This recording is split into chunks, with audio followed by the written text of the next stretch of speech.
Hey, it's Lou, and some wild shit is going down in Kashmir, a fiercely contested territory that has been at the center of 3 full-scale wars and a number of deadly conflicts between India and Pakistan over the course of the past 72 years. In mid-February, a suicide attack in Kashmir killed at least 40 Indian soldiers, driving the 2 nuclear powers to the brink of war. That suicide bomber was a 20-year-old native Kashmiri, but he had sworn allegiance to a terrorist group that operates with the not-so-tacit support of Pakistan's military. So, India blamed Pakistan for the loss of life, and then claimed to have sent a dozen fighter jets into Pakistan, where they destroyed a training camp and killed 300 terrorists. The next day, Pakistan shot down at least 1 Indian jet and captured the pilot, who was eventually released. This back and forth is complicated by each side's unwillingness to be truthful. There are competing narratives about the number of jets, what was bombed, and who's to blame. But one thing is clear. The status quo in Kashmir is not working. Systemic repression has turned the region into a tinderbox, and terrorists have moved in to foment chaos. So, how did one of the most beautiful areas in the world turn so ugly? And what will it take for Kashmiris to finally be free?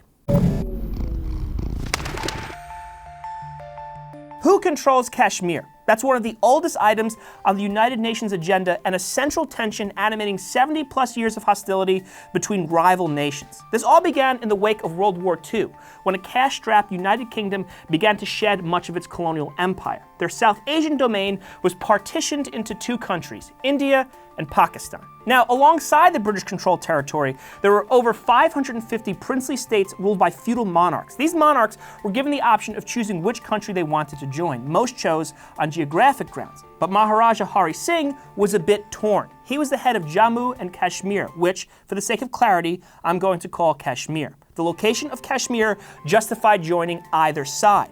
But Pakistan didn't see it that way. It viewed Kashmir, a Muslim-majority state, as a natural extension of its Muslim-majority nation. Consider, the name Pakistan doubles as an acronym. The K literally stands for Kashmir, so this region is crucial to their identity. India also craved Kashmir because it was a Muslim-majority state, but for the exact opposite reason. Hoping to juxtapose with Pakistan's religion-centric character, India wanted to appear secular. However, its states were majority Hindu, so Kashmir would give credence to the idea of a multicultural, multi-religious India. As London School of Economics professor Sumantra Bose writes in his book, Kashmir, Roots of Conflict, Paths of Peace, quote, Kashmir was intended to be the centerpiece of India's bouquet of democratic diversity. Keep in mind, however, that while 3/4 of Kashmir was made up of Muslims at the time, their leader, Hari Singh, was a Hindu. There are a lot of different factors pointing Singh in both directions, so he continued to stall. As he was dragging out his decision, a group of tribesmen from Pakistan invaded Kashmir. Importantly, these tribesmen had the support of the Pakistani military. Singh needed help to defend his domain, so he turned to India. India said, yes, we'll send military support, but you have to sign this document agreeing to join our nation. As a kicker, India promised Singh a large degree of autonomy in the region. Hence, he signed what is called the Instrument of Accession. Indian troops then engaged the Pakistani invaders and drove them out of the picturesque Kashmir Valley, but Pakistani tribesmen retained control of a good chunk of the region. A war ensued. After a few years, the UN brokered a ceasefire in 1949. This is the Karachi Agreement, and it established the boundary that would eventually become the Line of Control. Basically, the Line of Control is a de facto border dividing up the disputed territory.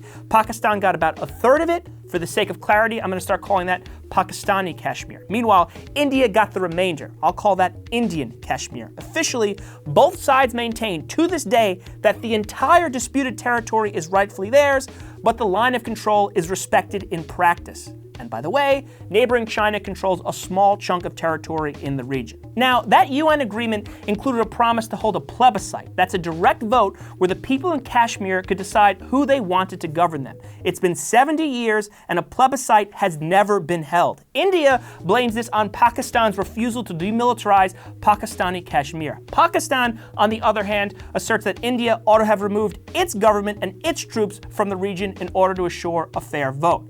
This stalemate seems to benefit India. After all, the status quo allows them to control the larger and more economically important part of Kashmir. It serves as both a defense buffer and trade path to the Chinese border. Pakistan has held a grudge about this. Frankly, the Muslim-heavy demographics at the time of the ceasefire suggest a plebiscite would likely favor Pakistan, so they felt they were misled and strong-armed by their neighbor. In 1965, a CIA analyst wrote in a classified document, quote, "To the Pakistani, Kashmir is a blight on Pakistan's national honor and a perpetual reminder that the Pakistani Muslim is now a citizen of a country that is weaker, poorer, less skilled, and generally inferior to its Hindu counterpart." And keep in mind, this was written before the Bangladesh Independence War in the early 1970s. India offered crucial military support to those separatists. This led to the creation of Bangladesh and effectively cut Pakistan in half. Bose told me Pakistan has nursed a thirst for revenge for 50 years, but much more on that in a minute. Now, as mentioned earlier, back in 1949, India promised a large degree of autonomy for Indian Kashmir, a pledge codified in Article 370 of the Indian Constitution, which is still on the books. But Bose told me this autonomy only existed on paper. In reality, Indian Kashmir became a police state.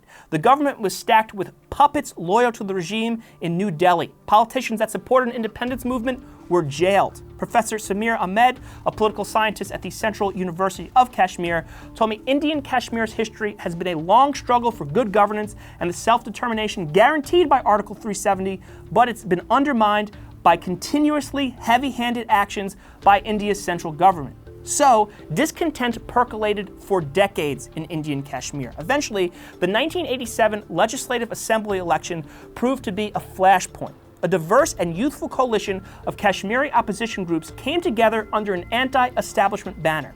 According to all the experts I spoke to, they won a clear majority at the polls despite brazen vote ringing. Yet, this coalition was denied the right to form a government. As one local man told the New Yorker, quote, "When the results were declared, the people decided that we could not free our land through peaceful means." Many of these anti-establishment leaders crossed over to Pakistan to gain weapons, financing, and training. Eventually, they returned to Indian Kashmir, and an insurgency kicked off in 1989 that has killed at least 47,000 people. Some human rights groups put the number closer to 70,000. The insurgents turned on Kashmiri Hindus, who they suspected of having allegiance to India. 250,000 Kashmiri Hindus were forced out of their homes. Alyssa Ayres, a senior fellow for India, Pakistan, and South Asia at the Council on Foreign Relations, told me the insurgency initially had a distinctive secular feel. It was a political struggle for self-determination. But eventually, Ayres explained, the insurgency got radicalized and took on a much more Islamist feel. Bose told me by the end of the 1990s, Pakistan-based terrorist groups hijacked the movement. These groups didn't care about the plight of Kashmiris. Rather, they wanted to slowly bleed India. Akil Shah, an assistant professor of South Asian Studies at the University of Oklahoma, told me this is consistent with Pakistan's strategy to bleed India with 1,000 cuts. They play the role of pest by providing weapons, training, logistics, and safe haven to a number of violent groups that perpetuate terror in India. In fact, Pakistan is home to 22 UN-designated terrorist entities, including an organization that killed 164 people in the 2008 Mumbai terrorist attacks. Pakistan always denies these associations, but it's an open secret.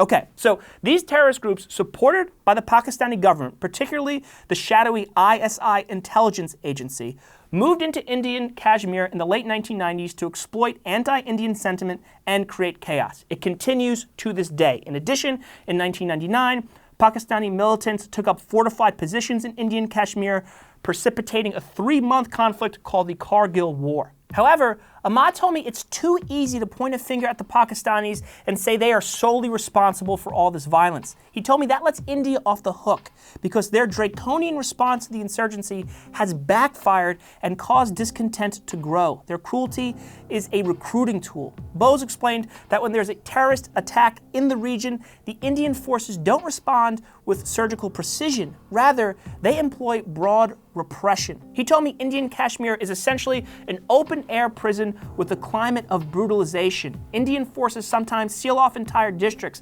People are forced out of their homes while troops ransacked them. Unarmed protesters have been killed. Pellet guns are used for crowd control, causing many cases of blindness. In 2005, the International Committee of the Red Cross reported that electrocutions, beatings, and sexual humiliation of prisoners was rampant. Meenakshi Ganguly, South Asia Director for Human Rights Watch, told me that India's Armed Forces Special Powers Act allows the police and military to oppress without fear of accountability. It gives the armed forces the power to shoot to kill in law enforcement situations, to arrest without warrants, and to detain people without time limits. Ganguly added that the big picture in Indian Kashmir has been lost, and there is a cycle of violence where every act of brutality is justified by a violent act that immediately preceded it. And over the course of the insurgency, there's been plenty of terrorist attacks, then misplaced reprisals that keep this hell spiral churning.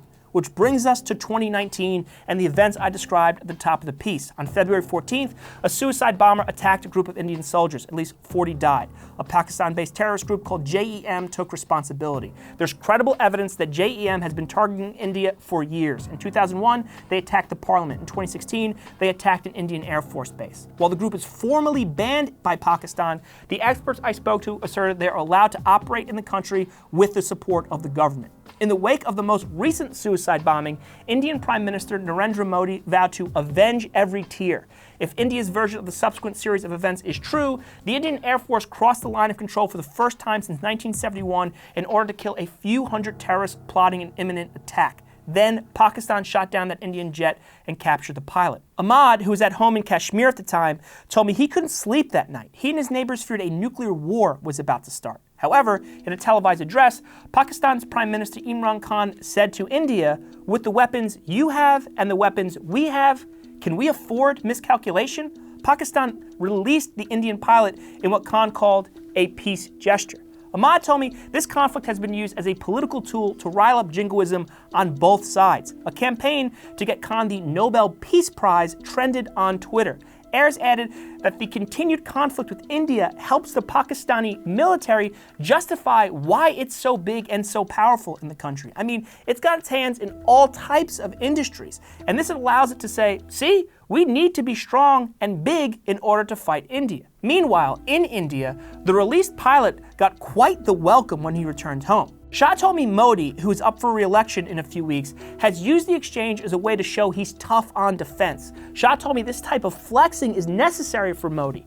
His promise to turbo boost the Indian economy has not panned out, so this is an opportunity to focus on something else. A large part of the Indian media has relished this narrative. An Indian news anchor even dressed up in military fatigues, cheering on further conflict. There's a big irony to consider, however. While Modi is boasting about protecting Indian Kashmir, he's also long supported a brand of Hindu nationalism that has inflamed anti-Muslim sentiment. That's made the Muslims in Indian Kashmir feel even further alienated. But it's important to point out that Indian Kashmir isn't a single thing. It's multi-ethnic. It's got a number of sub-regions, and different constituencies have different political goals. And of course, I haven't even touched on Pakistani Kashmir at all, which is much less populated and less violent, but still has its human rights issues. Ahmad told me the history is very complex and the dynamics can be confusing, but he told me the important takeaway is that Kashmiris are suffering. They are repressed in their own homes. They're being used as a pawn in a power game, and it's got to stop, because violence begets violence. Ahmad was emphatic about disavowing terrorism. He told me all actors in the region need to put down their weapons and sit down at a negotiating table. Bloodshed hasn't sorted any of this out. Maybe dialogue can.